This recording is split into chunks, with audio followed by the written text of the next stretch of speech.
Mahkamah Konstitusi menggelar sidang lanjutan pengujian Undang-Undang Sistem Pendidikan Nasional yang diajukan oleh Jaringan Pemantau Pendidikan Indonesia bersama 3 pemohon perseorangan pada Selasa 23 Juli 2024. Agenda sidang kali ini adalah mendengarkan keterangan ahli dan saksi dari pemerintah. Dalam keterangannya, Nisa Felicia selaku ahli yang dihadirkan pemerintah menjelaskan, jika dilakukan pembebasan pungutan biaya pendidikan swasta, perlu adanya kajian lebih mendalam sebelum menjadi bagian dari solusi kebijakan untuk memenuhi hak pendidikan. Ahli menegaskan, pembebasan pungutan biaya pendidikan swasta bukan satu-satunya opsi kebijakan.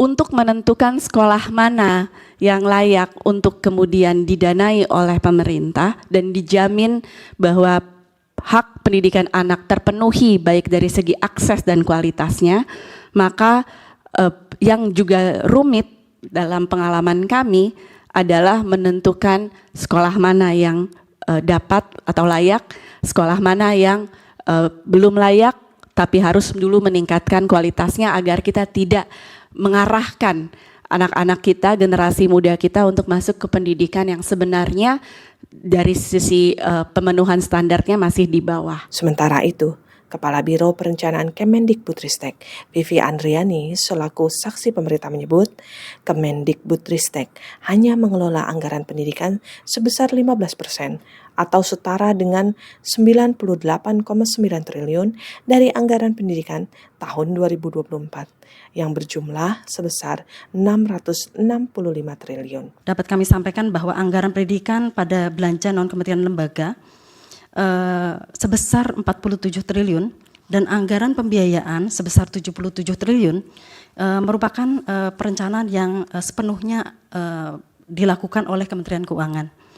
Termasuk di dalam belanja tersebut, yaitu di dalam pembiayaan terdapat anggaran penambahan dana abadi pendidikan yang dikelola oleh LPDP sebesar 25 triliun, termasuk untuk dana abadi pesantren. Sementara Wakil Ketua MK Saldi Isra dalam persidangan menyatakan bahwa sekolah gratis yang diinginkan pemohon akan sulit untuk diwujudkan.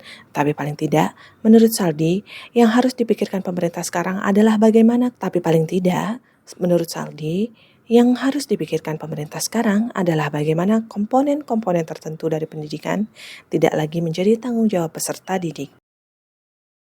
Yang jadi problemnya, sudah disebutkan di konstitusi anggaran pendidikan itu minimal 20% dengan memprioritaskan kepada pendidikan dasar 9 tahun itu, tapi justru sekarang soal buku dan kebutuhan itu menjadi tanggung jawab peserta didik dan orang tuanya. Jadi dalam konteks itu sebetulnya kita mengalami kemunduran. Sebelumnya, para pemohon menyatakan hanya pendidikan dasar yang dilaksanakan di sekolah negeri yang tidak dipungut biaya. Sedangkan pendidikan dasar yang dilaksanakan oleh sekolah swasta tetap dipungut biaya, sehingga menimbulkan ketidakpastian hukum dan juga merupakan bentuk diskriminasi dalam dunia pendidikan. Bayu Wicaksono, Agung Sumarna, MKTV News melaporkan.